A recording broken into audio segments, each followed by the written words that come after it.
en el interior de una nave. Pero no solamente se quedó dormido en el interior de una nave, es que estaba la tempestad a todo tren en el mar. Y el barco se estaba moviendo de aquí para allá, de babor a estribor, y se quedó dormido. O sea, los marineros asustados, perdidos, el capitán asustado, perdido, toda la gente asustada, perdido, y sin embargo Jonás se quedó dormido en medio de la barca, en la parte de abajo, con todo lo que había en movimiento. Sansón se quedó dormido. Es verdad que Sansón se quedó dormido en un sitio precioso, pero se quedó dormido y le costó mucho. Se quedó dormido en las rodillas de Dalila, fijaros, se quedó dormidito en las rodillas de Dalila. Pero Dalila lo aprovechó, y bien que lo aprovechó, para cortarle el pelo, y se le acabó la fuerza, y durmió allí. No sé cómo sería allí, no sé si se puso una almohadita, pero las rodillas son duras, pues se quedó dormido en las rodillas, y como hemos dicho, Dalila lo aprovechó para cortarle el pelo. Pedro, Santiago y Juan se quedaron dormidos la noche en la que Jesús estaba en el huerto de Getsemaní orando, y Jesús mismo en varias ocasiones tuvo que decirle: pero no podéis orar conmigo una hora, es que no podéis orar conmigo una hora, y se quedaban cuajados. Los tres se quedaron dormidos en esa noche. Es decir, la Biblia nos habla de situaciones que parecen inverosímiles, igual que la que hemos escuchado ahora. Bueno, la de Carmeli más o menos se explica, pero lo de Antonio es para ir al psicólogo, no, eso no. Entonces, la Biblia nos habla de situaciones realmente donde la gente se ha quedado pues dormido. Y la Biblia nos habla de un joven que se quedó dormido y le costó la vida. Mirad lo que dice en Hechos, capítulo 20, versículos 7 al 12. Hechos, capítulo 20, versículos 7 al 12. El primer día de la semana, reunidos los discípulos para partir el pan, Pablo les enseñaba, habiendo de salir al día siguiente, y alargó el discurso hasta la medianoche. Y había muchas lámparas en el aposento alto donde estaban reunidos. Y un joven llamado Eutico, que estaba sentado en la ventana, rendido de un sueño profundo, por cuanto Pablo disertaba largamente, vencido del sueño, cayó del tercer piso abajo y fue levantado muerto. Entonces descendió Pablo y se echó sobre él, y abrazándole dijo: no os alarméis, pues está vivo. Después de haber subido y partido el pan y comido, habló largamente hasta el alba, y así salió. Y llevaron al joven vivo y fueron grandemente consolados. Buen sitio, buen sitio donde estaba Eutico, Antes de entrar en el texto, déjame deciros dos o tres cosas acerca de esta práctica que ya vemos al principio de la iglesia primitiva. En primer lugar, es interesante que la iglesia primitiva ya tenía la costumbre de reunirse el primer día de la semana. A los pocos años de la resurrección de Jesús en domingo, el primer día de la semana, la iglesia ya se juntaba para adorar al Señor ese día. La iglesia no empezó a juntarse el domingo cuando Constantino hizo el edicto, no. La iglesia primitiva, a los pocos años de la resurrección de Jesús, ya se juntaba para adorar al Señor. Todavía no era un día festivo. Ese día festivo lo haría Constantino, efectivamente 3 siglos después. Pero ya la iglesia se juntaba el primer día de la semana, que os recuerdo que era un día laborable, y los creyentes se juntaban de mañana para después ir a sus trabajos para hacer sus quehaceres diarios. Pero la iglesia primitiva, a los pocos años del nacimiento de Jesús, ya se juntaba el primer día de la semana, como aquí, para adorar al Señor. Lo segundo que quiero decirte es que ese día, de manera general, se participaba de la mesa del Señor, como aquí vemos también. De manera general, la iglesia se juntaba, no siempre, no vemos en la Biblia que se hiciese siempre, pero sí estaba ya el principio de que se juntaban para participar de la mesa y del pan. Y en tercer lugar, una de las cosas que vemos también en este texto es que la iglesia le daba muchísima importancia a la palabra. La iglesia le daba muchísima importancia a la instrucción de la palabra de Dios. Fijaros que aquí Pablo está enseñando acerca de la palabra de Dios. Dicho estas tres cosas, vamos a ver algunas de las enseñanzas que vemos en ese texto que acabamos de leer. En primer lugar, quiero decirte que Eutico significa afortunado o feliz. Fijaros qué nombre tan bonito. Eutico, bueno, el nombre no sé si es bonito, pero el significado sí. ¿Tú conoces algún Eutico? Yo no conozco ningún Eutico. Conozco a Federico, pero Eutico no conozco a ningún Eutico. Pues fijaros que el significado del nombre es un nombre precioso, afortunado, feliz. ¿Qué nombre tan apropiado le dieron los padres a ese muchacho, a ese chiquillo? Seguramente cuando el niño nació, los padres vieron, estaban los dos embelesados viendo al bebé y le dijeron, queremos que sea feliz. Sabéis que los judíos normalmente le ponían, los judíos y no solamente los judíos, también en otras culturas, le ponían al niño el nombre que ellos deseaban que el niño representase, que ellos viviesen. Y le pusieron a ese bebé Eutico, feliz. Seguramente el deseo del padre y de la madre es que fuese feliz, que ese chiquillo cuando fuese creciendo y que su vida fuese una vida de felicidad, una vida de alegría, una vida feliz, que es lo que todos los padres quieren para sus hijos, que sus hijos sean felices. Pero ellos no sabían, ni por asomo, ellos no sabían el nombre tan profético que le habían puesto a su hijo.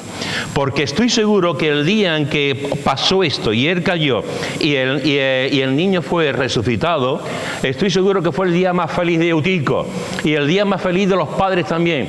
Le pusieron un nombre realmente impresionante pensando que iba a ser feliz, y qué feliz fue cuando realmente ese Eutico fue resucitado y volvió a la vida. Estoy convencido que a partir de ese día todos los días fueron muy felices en la vida de Eutico, porque había resucitado de la muerte. Alguna vez he contado, cuando yo me convertí, a los pocos meses de haberme convertido, yo creo que ya me había bautizado, no estoy muy seguro. A los pocos meses de haberme convertido, en mi casa, en la cocina, hay un ventanal en la cocina y en la parte de atrás hay otras calles. Estaba un día en mi casa y empecé a escuchar gritos. Y lloriqueos y llorar y lamentaciones y tal. Me asomé, era por la parte de atrás, me asomé en la ventana de la cocina y resulta que un niño, no recuerdo si era un niño o una niña, desde una segunda planta se había caído al suelo. Se había estrellado con el suelo, no sé muy bien, yo no sé muy bien, hace ya muchos años, no recuerdo si el niño se subió a algo. En ese momento el niño estaba solo. Que esta es una cosa que muchas veces los padres no somos muy conscientes. El niño estaba solo y los niños no son conscientes del peligro, y no sé cómo se cayó, si se subió a una silla, no sé cómo lo hizo. El chiquillo se cayó. Y resulta que la madre había ido a comprar. Y yo recuerdo la gente gritando, y la madre que venía de comprar, había una plaza de abasto muy cerca de nosotros vivíamos, iba a comprar, y cuando la gente la estaba viendo, la estaba agarrando para no presentarse porque estaba el niño allí tirado en el suelo. Cuando la madre vio al niño, empezó a gritar, a la gente allí, llamaron a la ambulancia, vino la ambulancia y se llevaron al niño. Y yo recuerdo que me puse de rodillas en la cocina. Me puse de rodillas y yo clamé al Señor por la vida de ese chiquillo. Yo no conocía a los padres, yo conocía a los padres de vista nada más, como a tanta gente de la barriada, pero no tenía ninguna relación. Y me puse de rodillas para orar por el niño. Sin saber muy bien realmente lo que había pasado, pero le dije al Señor que lo sanase, que lo curase, que no muriese el chiquillo. Bueno, pues al cabo de un tiempo me encontré al niño jugando en la calle. Me encontré al chiquillo jugando, aparentemente yo no le vi nada, ninguna cosa en el físico, no le vi nada, pero el chiquillo había vivido. No estoy diciendo que el niño hubiese vivido por mis oraciones, pero sí estoy diciendo que oré por él. Que oré por él para que el Señor, para que no muriese ese niño. Ese niño resucitó en un sentido, volvió a la vida en un sentido. En el caso de Eutico, murió. En el caso de Eutico, literalmente murió. Y Eutico, como te he dicho, el nombre feliz, el nombre afortunado, un nombre bonito para un niño, para él, nunca volvería a ser lo mismo. Fue el hombre feliz porque el Señor hizo que resucitase. Te voy a decir una cosa de esta mañana. Te voy a decir alguna cosa importante. La primera es que, y quiero que lo tengas muy en mente, de verdad, quiero que lo tengas muy en mente. El primero que quiere que seas feliz es el Señor. Tenemos a veces una imagen de Dios tan desastrosa, Tenemos a veces una imagen de Dios tan irreal, tan poco bíblica, en el que pensamos que lo que Dios quiere es que pasemos por dolores, por sufrimiento, que pasemos por momentos de pasarlo mal, de depresiones. Eso forma parte de la vida y tenemos que aprender a caminar con eso. Y tenemos que aprender a vivir con el sufrimiento, porque en el sufrimiento Dios se glorifica también en nuestras vidas. Pero lo que Dios quiere en tu vida es que tú seas feliz, que tú seas feliz en tu matrimonio, que tú seas feliz como padre, que tú seas feliz como abuela, que tú seas feliz como hijo, que tú seas feliz en tus estudios. Lo que el Señor quiere para nosotros es la felicidad. Hay un salmo que todos conocéis, el Salmo 119, que dice así, Salmo 119, versículo 1 y 2. Salmo 119, versículo 1 y 2 dice: bienaventurados los perfectos de camino, los que andan en la ley de Jehová. Bienaventurados los que guardan sus testimonios y con todo el corazón le buscan. Fíjate lo que dice. Bienaventurados, feliz, dichoso, que es la palabra hebrea. Bienaventurados los perfectos de camino. Y es interesante. El Señor está diciendo, yo quiero que seáis felices. Yo quiero que seáis bienaventurados, yo quiero que seáis dichosos. Dichosos los perfectos de camino. ¿Quiénes? Los que andan en la ley de Jehová. Nos dice el deseo de Dios y nos dice la condición. Y la condición es los que andan en la ley de Jehová. Dios quiere que tú seas bendecido, que tú seas feliz, disfrutando de la palabra, leyendo la palabra, andando en la palabra de Dios. Y después dice en el versículo 2, bienaventurados los que guardan sus testimonios y con todo el corazón le buscan. Aquí encontramos lo mismo. Bienaventurados los que guardan sus testimonios. Y hay una condición.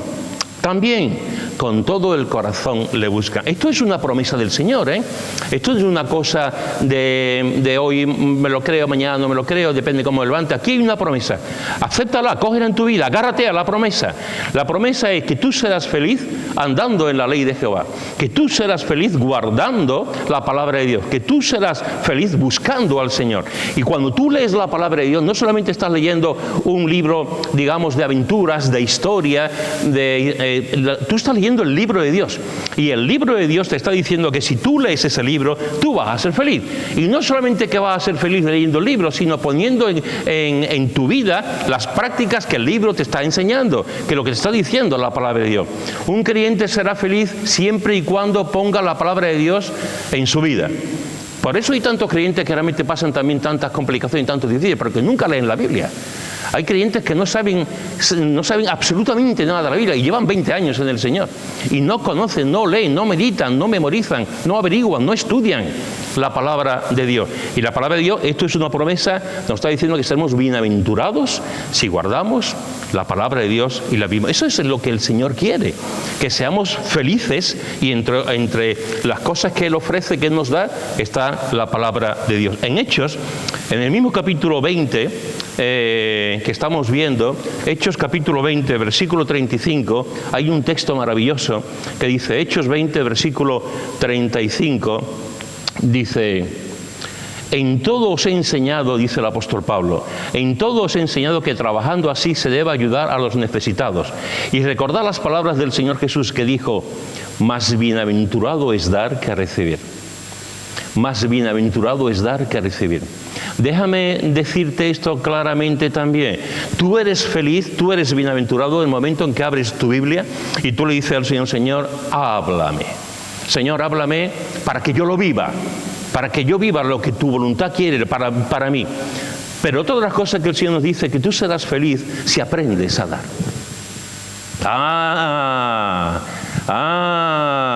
Estamos en una sociedad que nos dice, no, yo no doy, yo recibo. Estamos en una sociedad en la que queremos los derechos. Yo soy joven y tengo derecho a ir al cine, ¿por qué no me dan el dinero? Yo soy joven y tengo derecho a una casa, ¿por qué no me pagan la casa? Yo tengo esto y yo tengo derecho a tener un coche, ¿por qué no me dan una entrada al gobierno para tener un coche o quien sea? Estamos en una sociedad en la que queremos derecho a todo. A viajar gratis, a que nos lo compren todo, menos a estudiar, a ser responsable, menos a tener una actitud cívica, menos a ganarme el pan con el sudor de mi frente, menos eso, que me lo den todo. Estamos en una sociedad que nada más que queremos los derechos, los derechos, los derechos, y recibir. La Biblia cambia. La Biblia lo dice al contrario. El ejemplo supremo lo tenemos en Jesús.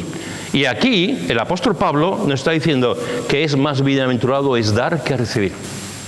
Dar que recibir. Muchas veces, hermanos, te encuentras con personas, yo me he encontrado con personas que siempre están en un proceso lamentable, en un proceso mental que siempre es cíclico y espiritual, que siempre es cíclico, siempre igual, nunca crecen. Son personas que siempre están con los mismos problemas, con las mismas depresiones, con los mismos sufrimientos, con las mismas lágrimas, con las mismas quejas y nunca crecen.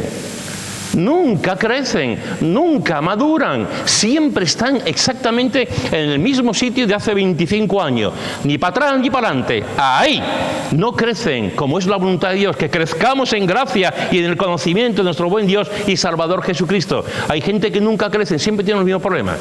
Y una de las cosas que yo he observado, y soy un petardo de observador, pero hasta eso he observado, una de las cosas que yo he observado es que las personas que dan, son menos propensas a enfermarse, son menos propensas al enfadarse, son menos propensas a tener una opinión lastimera de él mismo, a tener compasión de sí mismo, etc. Las personas que se dan no tienen tiempo para mirarse el ombligo.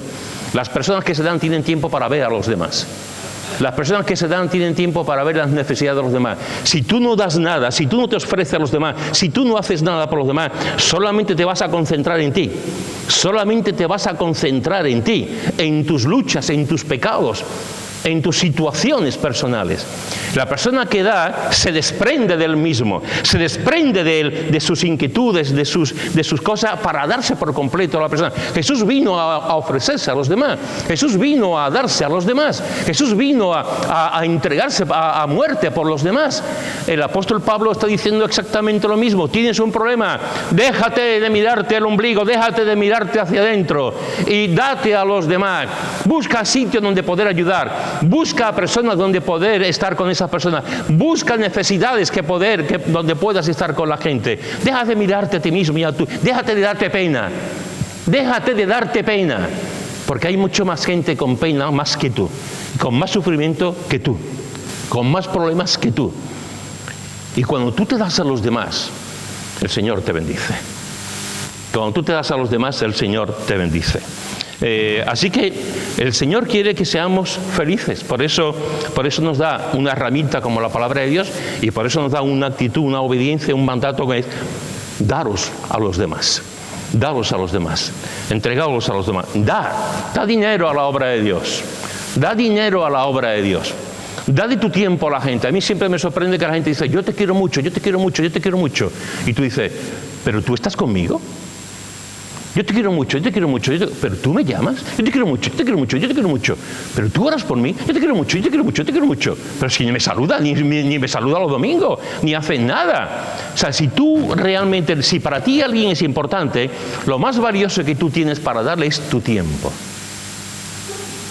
Lo más valioso que tú tienes para darle a la gente no es 5 minutillos, es tu tiempo.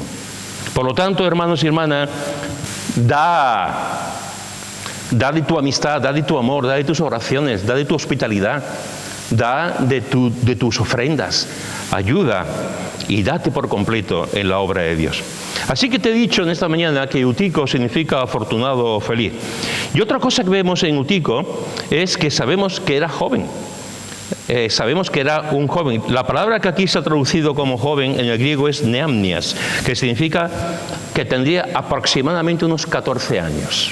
Es decir, este muchacho tendría aproximadamente 14 años, 14, 15, 13, 14 años más o menos. Muchas veces cuando yo, preparando la predicación y cuando en mi devocional, cuando me ha tocado leer ese texto, muchas veces cuando tú lees los comentarios de este capítulo, de este texto, hay gente que ponen a Eutico, lo pone mal, Hay comentaristas que ponen Eutico mal y dan por todos lados a Eutico. Que si se había quedado dormido, que no era el sitio para dormir, que hay que ver que poco espiritual. Para mí me resulta todo al contrario. A mí me parece totalmente diferente. A mí me parece que Eutico lo hizo bien. Para mí, yo creo que hay que darle gracias por lo que el Señor nos enseña en este texto. Eutico para mí no lo hizo mal, ni mucho menos. Evidentemente en todas partes podemos encontrar cosas negativas, pero creo que aquí hay más cosas positivas que negativas. Por ejemplo, Eutico estaba en una reunión de la iglesia. Eutico estaba en una reunión de la iglesia. Eutico podía haber estado en otra parte. Eutico podía haber estado en la discoteca que estaba en la calle Nazaret, allí pegando al río, en la bodega del río Jordán, allí. Podía haber estado con sus amigos, pues haciendo una fiesta. Podía haber estado cazando conejos. Yo qué sé lo que podía haber estado haciendo Eutico. Pero Eutico estaba en la iglesia. Eutico estaba en la iglesia, estaba adorando al Señor. No estaba en un sitio un chaval de 14 años, estaba allí en la iglesia adorando al Señor. Algunas veces, algunos comentaristas preguntan, cuestionan, ¿los padres de Eutico eran cristianos? Pues la verdad que el texto no lo aclara, el texto no lo sabemos, porque podemos plantearnos, ¿cómo fue Eutico a la iglesia? Y se puede plantear que Eutico fue con los padres, cosa que el texto no dice. Se puede plantear que Eutico fue con amigos, otros hermanos en la fe que fueron a la iglesia. El texto tampoco lo dice. Se puede plantear que Eutico fue solo a la iglesia para adorar al Señor junto. Particularmente, en mi opinión, yo pienso que Eutico fue solo. Creo que Eutico fue solo a la iglesia. ¿Por qué? En primer lugar, porque si hubiese estado con los padres, conociendo a los padres le hubieran dicho: niño, no te sientes ahí. Niño, los padres somos así, vemos el peligro 1000 veces antes que los niños. Niño, no te sientes ahí, que te puede dar un desastre, que te puedes caer. Estoy seguro que si los padres hubiesen estado allí, le hubiesen dicho: no te sientes en la ventana. Y la otra razón por la que pienso que fue solo es que en el versículo 12 vemos que es la iglesia la que lo lleva a su casa. En la versión de traducción en lenguaje actual dice: en cuanto a Eutico, los miembros de la iglesia lo llevaron sano y salvo a su casa, y eso los animó mucho. Es decir, cuando bajó, cuando murió, resucitó, y después se lo llevaron a su casa miembros de la iglesia. Miembros de la iglesia. No aparece que se lo llevaron los padres, sino que se lo llevaron los miembros de la iglesia, y eso los animó mucho. Hermanos y hermanas, que un muchacho de 14 años, más o menos, estuviese en una reunión de la iglesia y además por la noche, con lo cual todavía es más así, además por la noche, creo que habla muy bien de Eutico. Creo que habla muy bien de Eutico. La Biblia, con su claridad, nos dice en Hebreos capítulo 10, versículo 25, no dejando de congregarnos como algunos tienen por costumbre, sino exhortándonos, y tanto más cuanto veis que aquel día se acerca. Te lo repito, aunque sé que lo sabes. No dejando de congregarnos como algunos tienen por costumbre, sino exhortándonos, y tanto más cuanto veis que aquel día se acerca. Es una mala costumbre no reunirse en la iglesia. Es una malísima costumbre no reunirse en la iglesia. ¿Sabéis una cosa que he descubierto con el paso de los años? Hace años que lo descubrí. Los que quieren venir a la iglesia muchas veces no pueden. Y los que pueden venir a la iglesia muchas veces no quieren. Esto es triste. Los que quieren venir a la iglesia no pueden, y los que pueden venir no quieren, por diversos motivos. No quieren venir a la iglesia. Y esto realmente, hermanos, es triste. ¿Sabéis? Tenemos un problema con el día del Señor. Tenemos un montón de problemas con el día del Señor. Hemos descafeinado el día del Señor.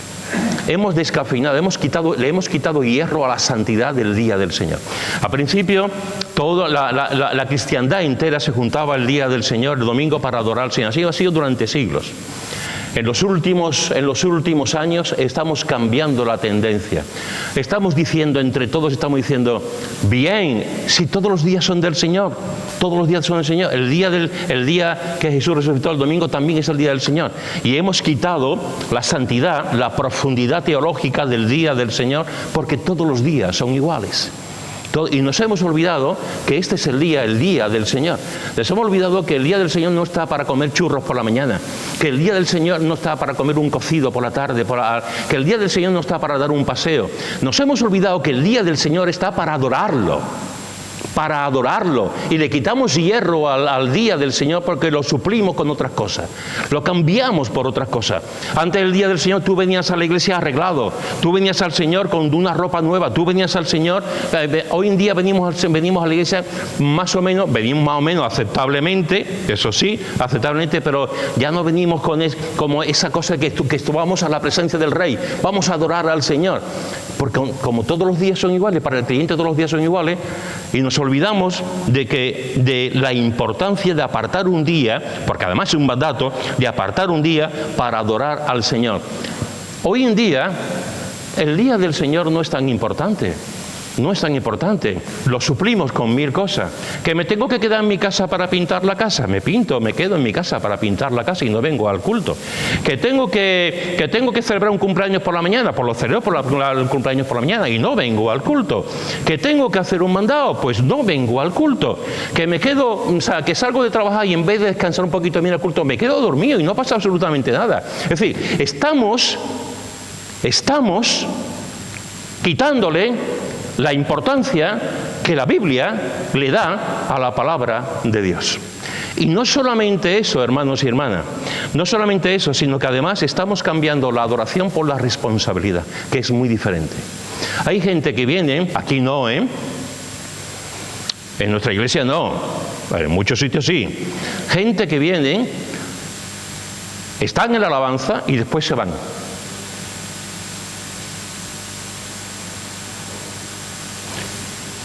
Y después se van. Estamos cambiando la responsabilidad personal a la adoración, porque lo demás no es adoración. La Santa Cena, la predicación, la ofrenda, eso no es adoración.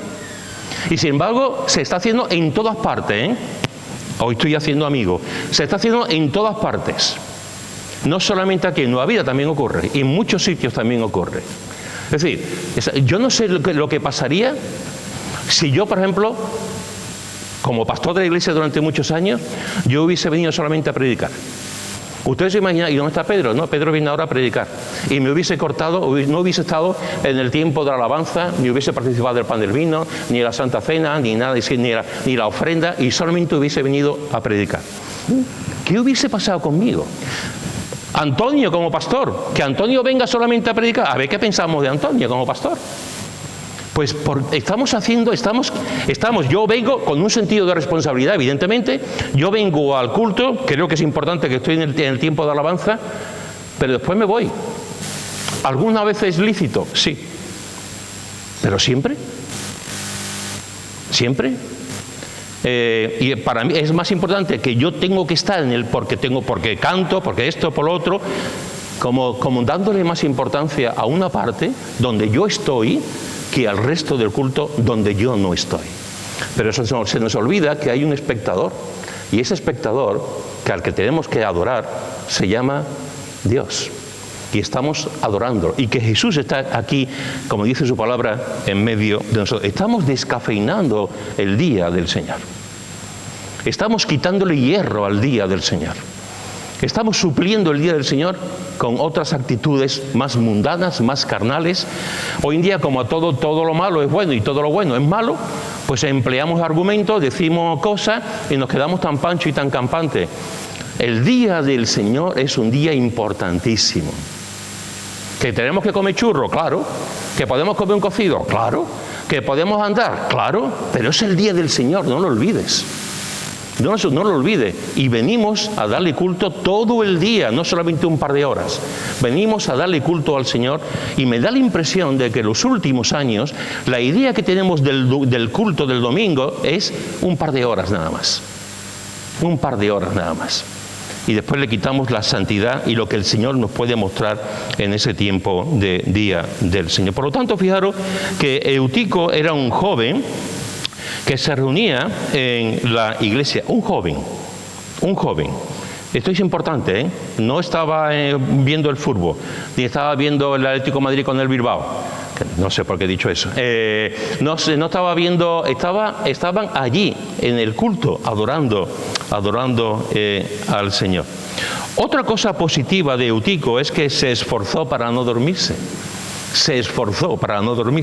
El versículo 9 nos dice que estaba rendido de un sueño profundo. Y también nos dice que estaba vencido del sueño. Rendido y vencido. Rendido y vencido. La palabra rendido y vencido vienen de la misma palabra griega, que significa una lucha previa. Es decir, cuando habla de rendido y vencido, está diciendo que estaba luchando para no dormirse. No es que se quedara cuajado de golpe, sino que estaba luchando para no dormirse. Es decir, intentó con todas sus fuerzas no dormirse, pero al final no pudo. Al final no pudo y se quedó dormido. Alguna vez he contado que durante mucho tiempo, los viernes en casa, venía el grupo de jóvenes donde nosotros estábamos, venían los jóvenes a casa y teníamos una cena ligerita y después nos poníamos a orar. Yo estaba levantado desde muy temprano en la tienda, llegaba a mi casa a las 10 y pico de la noche, estaba reventado, estaba cansado, pero el viernes lo dedicamos a eso y venían los jóvenes, preparábamos alguna cosita y después teníamos un tiempo de oración. Y yo recuerdo un día, yo estaba reventado y estaba sentado, estábamos orando. No sé si eran las 12 y pico de la noche, estábamos orando. Y yo estaba sentado y yo me estaba quedando dormido.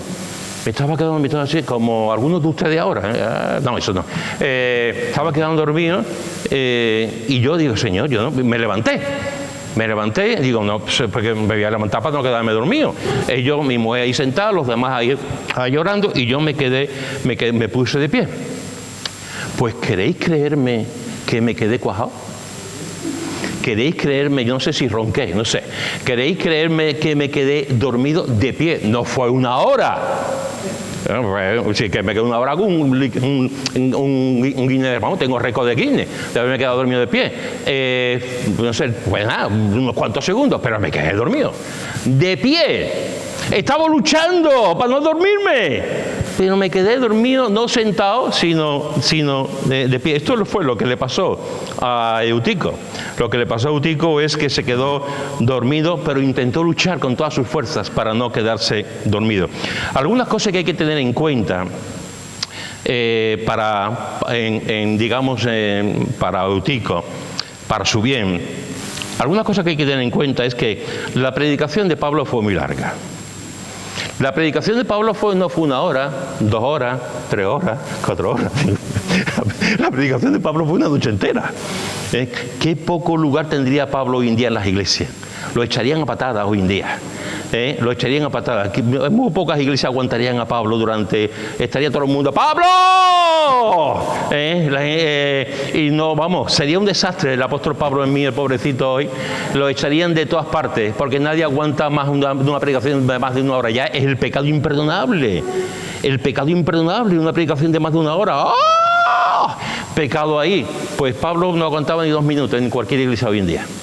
Pero ese día predicó una noche entera, y hay que tenerlo en cuenta para Eutico, hay que tenerlo en cuenta, que se llevó allí toda una noche escuchando el sermón, las anécdotas, la vivencia del apóstol Pablo. La segunda cosa que tenemos que tener en cuenta es que había muchas lámparas encendidas, dice el texto, muchas lámparas encendidas, con lo cual se consumía bastante oxígeno y debía de hacer bastante calor.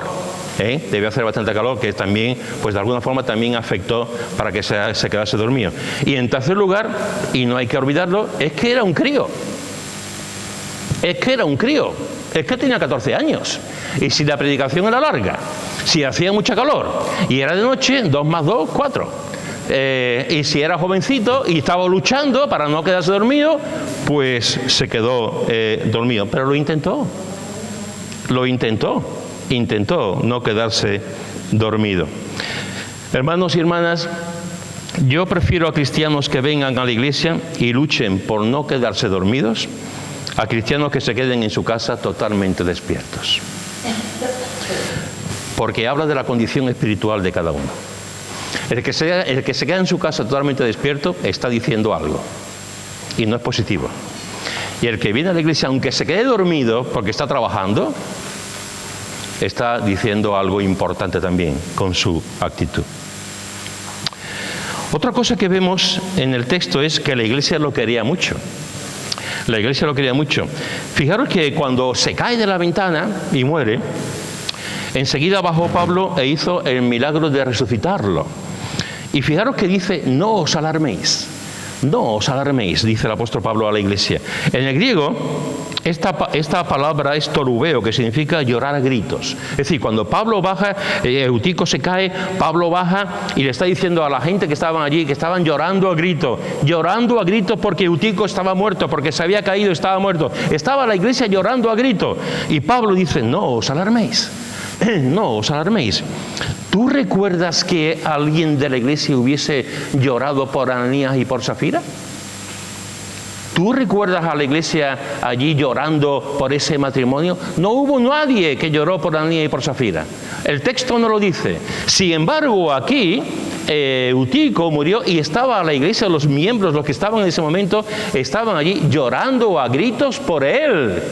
Llorando a gritos por él. Y Pablo dice, no os alarméis. Y hace un milagro tremendo de parte de Dios. Esto me lleva a una reflexión.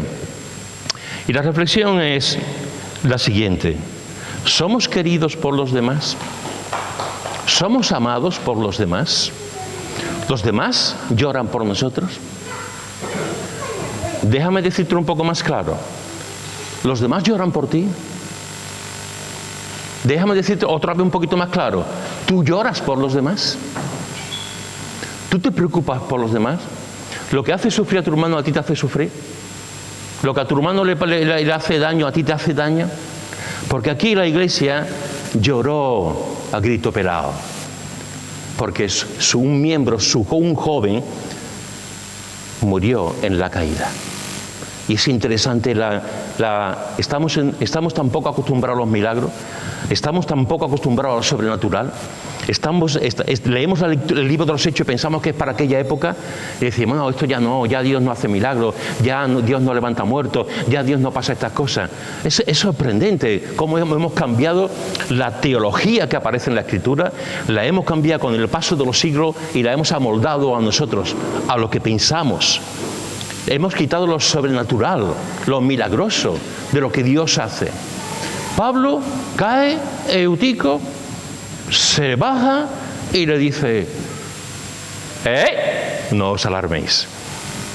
Y Pablo hizo un milagro, no Pablo, sino el Señor hizo un milagro a través de Pablo tremendo y lo levantó de la muerte. Te lo pregunto otra vez. ¿Tú te sientes amado? ¿Tú te sientes querido? Y te lo pregunto otra vez, ¿tú amas? ¿Tú quieres a los demás?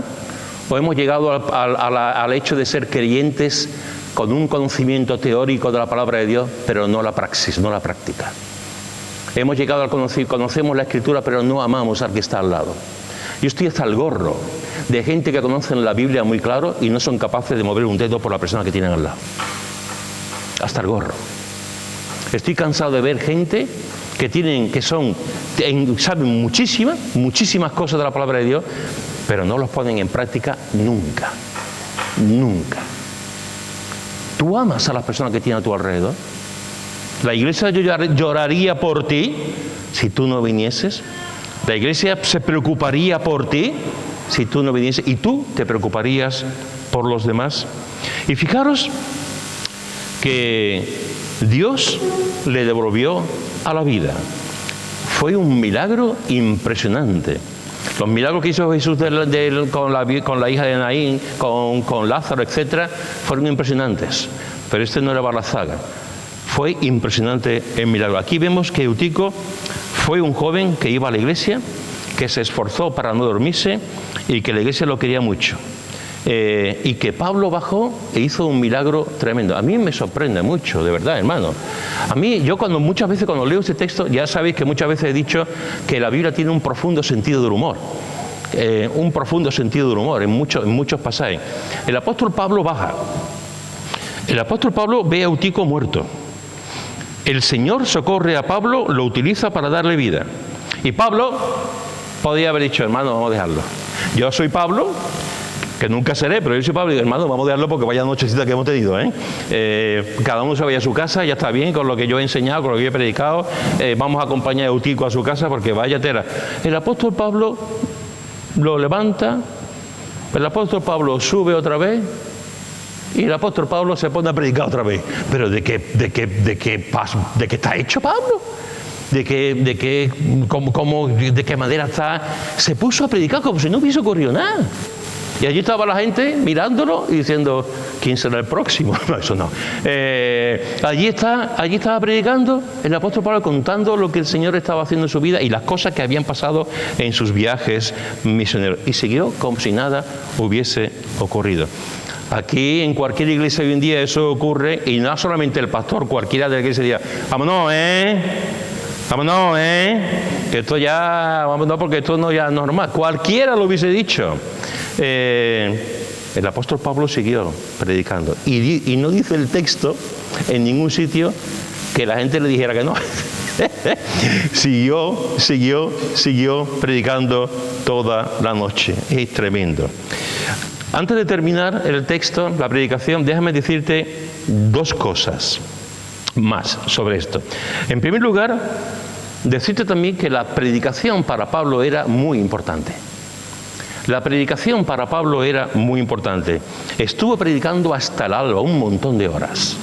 Estuvo predicando y no creo que Pablo tuviese apuntes, ni creo que Pablo tuviese un bosquejo homilético, ni creo que Pablo estuvo predicando durante horas. Levantó al joven de la muerte y siguió predicando. Una pregunta que yo creo que es pertinente en el día de hoy. ¿Valoramos la predicación? ¿Valoramos la enseñanza? ¿Valoramos a la gente, a los hermanos que nos enseñan? ¿Valoramos a las personas que predican la palabra de Dios? Déjame decirte una cosa que tú también sabes muy bien, y Carmeli lo puede decir a viva voz. Hay predicaciones que son muy largas y para ti han pasado 5 minutos.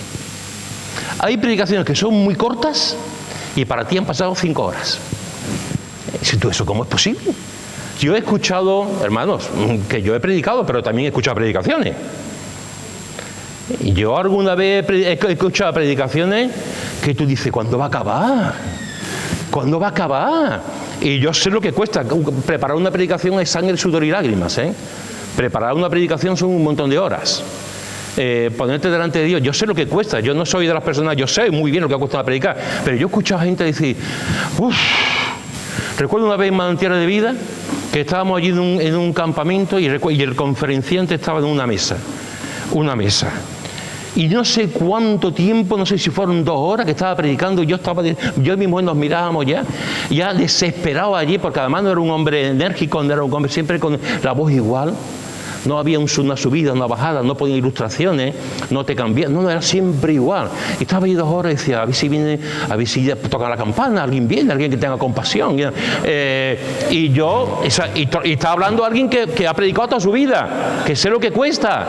Pero yo estaba desesperado ya, no me extraña que Carmen se quedara dormida. Recuerdo una vez, yo no estuve en un campamento que estuvo Chari en Portugal, fue ella, yo no pude ir, estuvo en Portugal con la familia. Y cuando vino me dice, Pedro, menos mal que no ha ido yo. Entre otras cosas, la comida, había araña, en fin, otra película. Pero me decía, el hermano que ha predicado, yo conocía al hermano, un buen hombre, un hombre de Dios. Yo conocía al hermano, y se ha predicado sobre el libro de Romanos. Y dice, hemos acabado del libro de Romanos. Allí estaba yo todo el mundo desesperado. Es verdad, no seamos ingenuos, es verdad. Hay gente que predica y que enseña y tú dices, hijo mío, ¿por qué no eres cocinero, hijo, en vez de predicador? Porque no es lo tuyo, ¿no? Pero déjame decirte algo. En el hecho de la predicación hay tres factores. El primer factor, y no lo digo por orden de importancia, para mí el orden de importancia es lo que voy a decir último. El primer factor es la persona que predica. La persona que predica es muy importante, porque depende de su estudio, depende del tiempo que se organice, depende del tema que esté dando, depende de cómo Dios lo esté guiando. Es importante que nos alimentemos y Dios pone a maestros en la Escritura, pone a pastores y maestros en la Escritura para que nos enseñen la palabra. Hay un factor importante que es la personalidad. Alguien dijo que una buena predicación es aquella en que la personalidad del predicador está siempre ahí en el púlpito, donde está todo, su mente, su corazón, su carácter, etcétera, ¿no? El predicador es fundamental a la hora de predicar. Y déjame decirte algo. Hay que orar por los que predican. No te voy a hacer la pregunta porque la he hecho toda mi vida, pero ¿tú oras por los que predican? ¿Tú oras por los que enseñan? ¿Tú oras por el pastor cuando enseña la palabra? ¿Tú oras por el líder del grupo de jóvenes cuando enseña la palabra? ¿Tú oras por la hermana que en la reunión de mujeres enseña la palabra? ¿O eres de las que se quejan?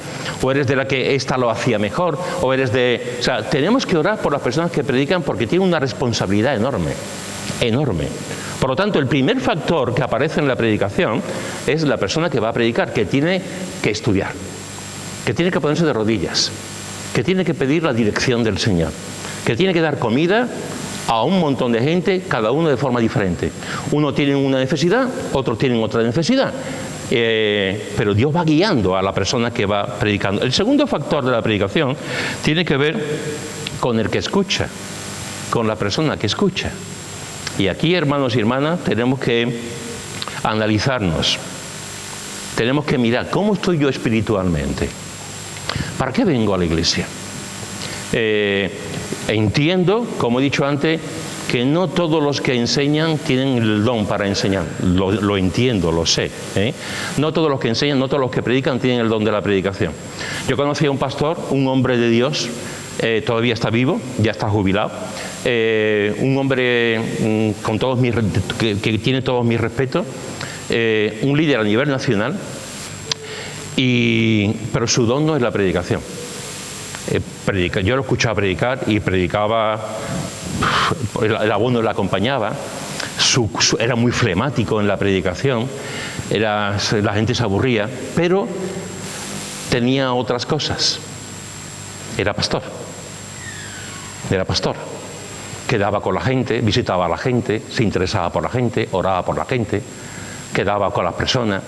O sea, él no era predicador y lo sabía, Él lo sabía. Yo recuerdo un día que dormimos juntos en un hotel.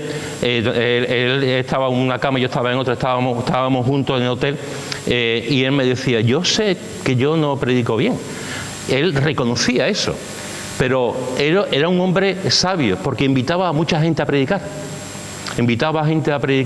Él no era su fuerte, pero la iglesia lo amaba, la iglesia lo quería. ¿Por qué? Porque era pastor de corazón. Y la gente eso lo sabía. Era pastor de corazón y se entregaba a la gente. Y la gente valoraba más la atención, el amor que tenía él, que la predicación. Por eso es importante, hermanos y hermanas, que cuando vengamos a la iglesia vengamos también diciendo, ¿qué actitud tengo yo? ¿Qué actitud tengo yo? Una de las cosas que a mí me sorprende muchas veces cuando te encuentras con personas que vienen a mí casi nunca me ha pasado, tengo que confesarlo, por los motivos que sea, creo que casi nunca me ha pasado. Pero hay gente que te va al predicador, al pastor, a quien sea, y dice, ¿he escuchado? Ah, sí, sí. Mira, si tú hicieses esto y lo otro, aquí no, aquí no. Pero si tú cambiases esto, porque fulanito de tal predica de tal manera, no, tú podías aprender. Y muchas veces cuando yo escucho ese tipo de cosas, personas que te van y te cuentan cómo tienes que predicar, te preguntas tú, pero ¿y tú cuándo predicas? Porque normalmente el que critica, el que te dice las cosas, jamás en su vida sabe lo que es una predicación. Jamás en su vida da un estudio. Porque el que da un estudio o el que predica va a orar por el predicador. Porque sabe lo que eso significa.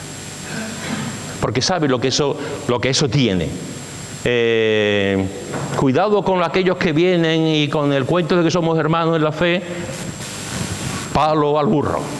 Y te dan y te dicen cómo tiene que hacerlo y el tiempo que tiene que durar y tal.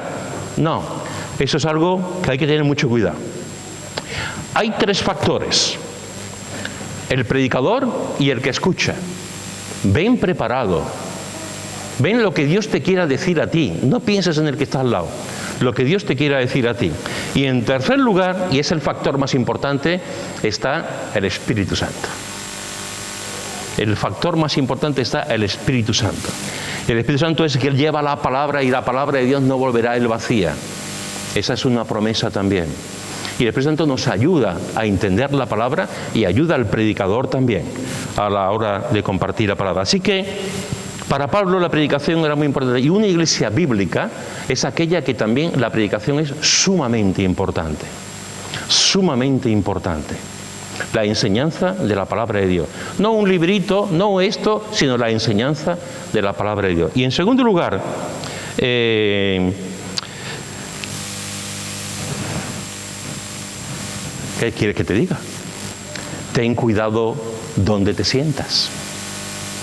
Ten cuidado donde te sientes, porque este muchacho no eligió bien el sitio. Eutico no eligió bien. Mira que es una predicación y te vas a sentar a la ventana, chiquillo. Te vas a sentar ahí, coges una silla buena, ponte en el suelo, te vas a sentar a la ventana el pobre mío no pensaba que Pablo iba a ser tan largo, pero estaba la calor, era riesgo. Que vas a sentar a una ventana, ponte en una sillita, o ponte en un banco si cabía, o ponte en el suelo, pero no te sientes en una ventana. Cuidado con las ventanas. Ten cuidado donde te sientas. Ten cuidado donde tú vayas. Ten cuidado. Porque a veces, hermanos y hermanas, vamos a sitios, vamos a lugares que no nos corresponden.